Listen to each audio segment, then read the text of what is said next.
Welcome to special analysis. నేను రమా మండవ. ఈరోజు అనాలిసిస్లో భాగంగా మనం తీసుకోబోతున్న టాపిక్ ఏంటంటే, నువ్వు తాడేపల్లి గడప దాటవు మమ్మల్ని రోడ్డు ఎక్కమంటావు, ఇది ఎలా జగనన్న అని చెప్పేసి నేను టైటిల్ పడటం జరిగింది. ఈ అంశం మీదే మనం ఈ రోజున డిస్కస్ చేసే ప్రయత్నం చేద్దాం. జగన్మోహన్ రెడ్డి గత 20 నెలల కాలంలో ఎన్నో కీలక అంశాలని హైలైట్ చేసి ఉంటారు. తన పార్టీ వైపు నుంచి తనకు ఎంతో కొంత మైలేజ్ తెచ్చుకునే ప్రయత్నం చేసి ఉంటారు. దాంట్లో తప్పు లేదు, ఎవరైనా వెల్కమ్ చేయాల్సిందే. అయితే కొన్ని ఆయన చేపట్టిన కార్యక్రమాలు మనం చూస్తే ఈ 20 నెలల్లో ప్రభుత్వానికి వ్యతిరేకంగా కొన్ని కీలక కార్యక్రమాలు తీసుకున్నారు. అదేవిధంగా తన వ్యక్తిగతంగా తన పార్టీ నేతలు జైల్లో ఉంటే వాళ్ళని సపోర్ట్ చేసే ప్రయత్నం చేస్తారు.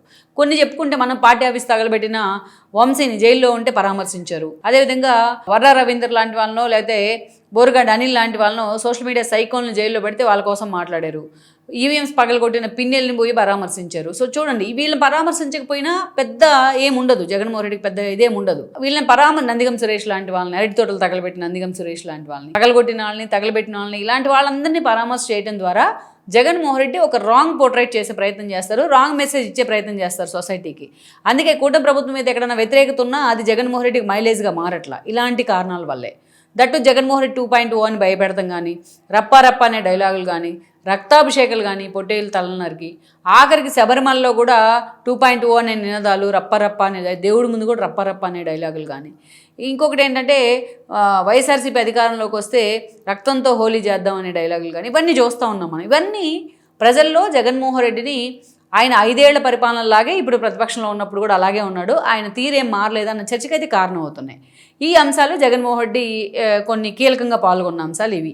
అతను వెళ్ళకపోయినా పెద్ద అక్కడేమీ నష్టం జరిగేది ఉండదు పార్టీకి. అసలు ఇంకా వెళ్ళకపోతే ఇంకా మంచిగా ఉండుండేది, కాస్త మారేడనే ఎక్స్పోజర్ వచ్చిండేది. అవి కాకుండా రెంటపాళ్ళు వెళ్ళారు, అక్కడ మనం చూసాం సెంగయ్య తల మీద కారు ఎక్కిచ్చారు, ఇంకో కార్యకర్త చనిపోయారు. అంబటి రాంబాబు ఇంటికి పరామర్శకు వెళ్ళారు, అక్కడ అంతే గందరగోళం. అదేవిధంగా అరగంటలో వెళ్లాల్సిన చోటకి 3 గంటలు 4 గంటల ర్యాలీలతో వెళ్తారు. జోగి రమేష్ ఇంటికి వెళ్ళిన రోజు 2 చనిపోయినారు. బైక్ ర్యాలీ తీసి ఒక అతను, హార్ట్ షోక్తో ఇంకొక అతను, వాళ్ళు పార్టీ కార్యకర్తలే. ఇలా ఎక్కడికి వెళ్ళినా అంతే. బంగారుపాలెం వెళ్ళారు, కాయలన్నీ రోడ్డు మీద పోసి మామిడికాయలను తొక్కించే ప్రయత్నం చేశారు, అక్కడ లాసే అది కూడా వాళ్ళకి. సో ఇవన్నీ జగన్మోహన్ రెడ్డి చేసిన, ఆయన బయటకు వస్తే జరిగిన అంశాలు. అయితే జగన్మోహన్ రెడ్డి ఇంతకంటే ప్రభుత్వాన్ని ఇరుకుని పెట్టేందుకు కొన్ని అంశాలు తీసుకున్నారు. అందులో కూడా పీపీపీ మోడల్ విధానం మీద ఒక నర్సీపట్నం వెళ్ళారు. అక్కడ కూడా వాళ్ళ కార్యకర్తలు వచ్చి అదే ఆయన దిగిన హెలికాప్టర్ ఉంటే దాని మీద పడి దాని విండ్షీల్డ్ కూడా పగలగొట్టే ప్రయత్నం చేసి కేసులు పెట్టించుకున్నారు, అది వేరే విషయం. మోషన్ రాజు కూతురు పెళ్లికి ఆయన వెళ్ళారు మొన్న, అక్కడ అంతే. పాపం ఆయన రిక్వెస్ట్ చేసుకోవాల్సి వచ్చింది. ఆయన మైక్ పట్టుకుని, అయ్యా దయచేసి స్లోగా ఉండండి, మీరంతా నిదానంగా సంయమనంతో ఉండండి అని. సో ఎక్కడికి వెళ్ళినా ఇలాంటి అరాచకాలు జరుగుతున్నాయి. ఇవి ఒక ఎత్తు అయితే, జగన్మోహన్ రెడ్డి ఇవి కాకుండా ప్రభుత్వానికి సంబంధించి కొన్ని నిర్ణయాల్ని వ్యతిరేకిస్తూ ఆయన పోరుబాటు పడిన కొన్ని అంశాలు ఉన్నాయి. గతంలో మనం చూస్తే రైతులు ఇష్యూ తీసుకున్నారు, రైతులకు యూరియా కొరత, ఇలాంటి అంశాలు తీసుకున్నారు. నిజంగా ఉంది ఆ ఇష్యూ తీసుకొని దాని మీద పోరుబాటు పట్టండి అని చెప్తే ఆ పార్టీ నేతలు ఏదో రోడ్డెక్కి హడావిడి చేసే ప్రయత్నం చేశారు. ఆ తర్వాత మనం చూస్తే జగన్మోహన్ రెడ్డి కూటమి ప్రభుత్వం ఏడాది పాలన సందర్భంగా మోసం దగా పేరుతోని ధర్నాలు చేయమన్నారు, అది చేశారు ఆ పార్టీ నేతలు కొన్ని చోట్ల.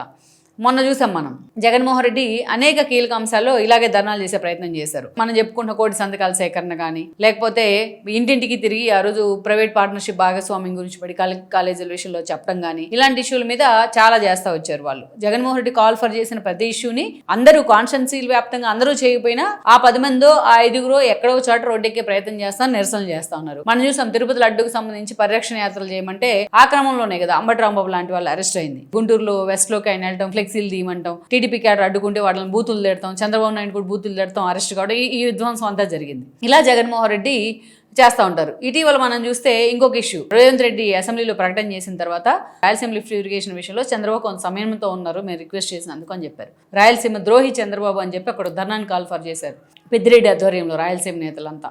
సో ఆ ఇష్యూకి జగన్మోహన్ రెడ్డి హాజరు కాలేదు. అదేవిధంగా నిన్న మొన్న మనం చూస్తే మాల్పేట ఇష్యూలో పాల్గొన్నారు పార్టీ నేతలంతా, ఎస్పెషల్లీ ధర్మాన, బొత్స, సిదిరి అప్పలరాజు, ఉత్తరాంధ్ర నేతలంతా కూడా మాల్పేట పోర్టు విషయంలో దాని మొత్తాన్ని ప్రభుత్వం మూలన పడేసింది అనే కార్యక్రమంలో పాల్గొన్నారు. ఇప్పటి వరకు మనం చూస్తే జగన్మోహన్ రెడ్డి వైపు నుంచి, వైసీపీ వైపు నుంచి చేసిన కీలక కార్యక్రమాలు, అది కూడా జనంలోకి వెళ్లే కార్యక్రమాలు, ఆ పార్టీ నేతలు పాల్గొన్న కార్యక్రమాలు ఏంటంటే ఇవే ఇప్పుడు దాకా నేను చెప్పినవి. వీటిలో ఎక్కడైనా సరే, ఒక్క దాంట్లో అయినా సరే జగన్మోహన్ రెడ్డి ధర్నాల్లో పాల్గొన్నారా, ఆ కార్యక్రమంలో ఎక్కడన్నా పాల్గొన్నారా, వాళ్ళతో తన పార్టీ నేతలతో కలిసి, క్యాడర్లతో కలిసి ధర్నా చేశారా, లేకపోతే ఇదే సమయంలో ఎక్కడ నిరసన కార్యక్రమం చేస్తూ అరెస్ట్ అయ్యే ప్రయత్నం జరిగిందా ఆయన, లేకపోతే ఇలాంటి నిరసన కార్యక్రమాల్లో స్వయంగా తానే వెళ్ళి రోడ్డెక్కే ప్రయత్నం చేశారా, స్వయంగా తానే వెళ్ళి ఏదన్నా ఫ్లెక్సీ పట్టుకుని కూర్చునే ప్రయత్నం చేశారా, ఎక్కడ లేదు మనం క్రాస్ చెక్ చేస్తే. కేవలం తాడేపల్లి నుంచి ఒక ఆదేశాలు వస్తాయి అంటే ఇది చేయండి అంటే పాపం వాళ్ళు అక్కడ చేస్తూ ఉంటారు.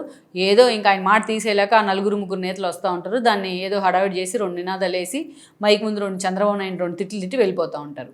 అదే జగన్మోహన్ రెడ్డి పాల్గొని ఉంటే, నేను మాల పెడితే తీసుకుందాం, జగన్మోహన్ రెడ్డి పాల్గొని ఉంటే జనం బాగానే వచ్చారు అక్కడికి.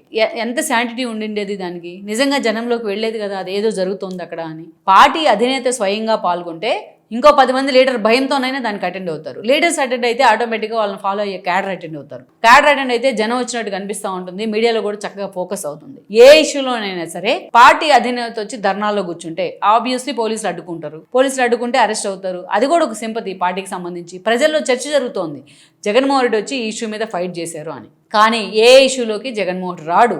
ఆయన రోడ్డు ఎక్కడు, ఆయన ఫ్లెక్సీలు పట్టుకోడు, ఆయన ధర్నా కూర్చోడు.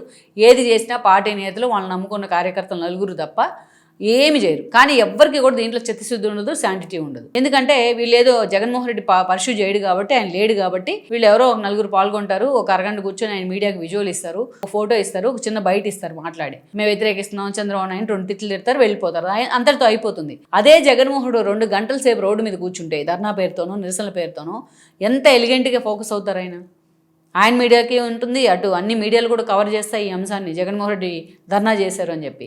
ఒక్క ధర్నాకైనా ఒక్క నిరసనకైనా జగన్మోహన్ రెడ్డి పాల్గొన్నారా? తాను స్వయంగా పిలుపునిస్తున్న ఇష్యూలోనైనా కనీసం 1 కోటి సంతకాల సేకరణలో అయినా జగన్మోహన్ రెడ్డి పాల్గొన్నారా? వెళ్ళి ఏదైనా కాన్షియన్స్లో తీసుకుని ఆ కార్యక్రమాన్ని ఇనిషియేట్ చేశారా? ఎక్కడ చేయరు జగన్మోహన్ రెడ్డి. ఇది ఆ పార్టీలో సీనియర్ నేతలకి నిజంగానే ఇబ్బందికరంగా మారుతూ ఉంది. క్యాడర్ రమ్మన్న జగన్మోహన్ రెడ్డి రావట్లేదు, మనం ఎందుకని అడుగుతూ ఉన్నారు. చాలామంది ఈ ఇష్యూలో జగన్మోహన్ రెడ్డి తిట్టలేక సతమతం అవుతూ ఉన్నారు. ఆయనేమో తాడేపల్లిలో కూర్చుంటారు, లేకపోతే ఎలహంకలో రెస్ట్ తీసుకుంటారు. వీళ్ళేమో రోడ్లకి ధర్నాలు చేయాలి, వాళ్ళ జేబుల్లో డబ్బులు పెట్టుకోవాలి. ఇది వాళ్ళకి డైజెస్ట్ కావట్లా. సో చాలామంది ఈ అంశం మీద జగన్తో విభేదిస్తూ ఉన్నారు. జగన్మోహన్ రెడ్డి కూర్చుంటే వచ్చే ఇష్యూనే వేరు, వచ్చే శాంటిటీనే వేరు. కానీ ఆయన వెళ్లకుండా తన పార్టీ నేతల్ని క్యాడర్ని పంపించే ప్రయత్నం, ఆయన చక్కగా రెస్ట్ తీసుకునే ప్రయత్నం, ఇది మాత్రం అంత ఈజీగా జనంలోకి వెళ్ళట్లేదు. ఇది డైజెస్ట్ కావట్లేదు ఆ పార్టీ నేతలకి. ఈ అంశం మీద మాత్రం వైఎస్ఆర్సీపీ నేతల్లో మెజారిటీ 90% జగన్మోహన్ రెడ్డి విభేదిస్తూ ఉన్నారు. మరి ఇప్పటికైనా ఈ ఇష్యూలో జగన్మోహన్ రెడ్డి తాను కరెక్ట్ చేసుకునే ప్రయత్నం చేస్తారా లేదా అన్నది మనం చూడాలి. Like and subscribe R24 Telugu YouTube channel.